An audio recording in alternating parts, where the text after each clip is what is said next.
Okay, making some egg whites. I put a little bit of olive oil at the bottom. I did clean the pan first before using it, of course.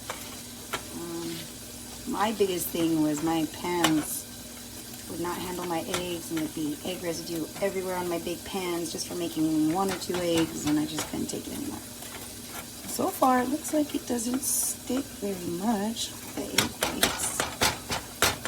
Yeah, got the temperature on about 4, so perfect. I'm happy. Next, fried eggs.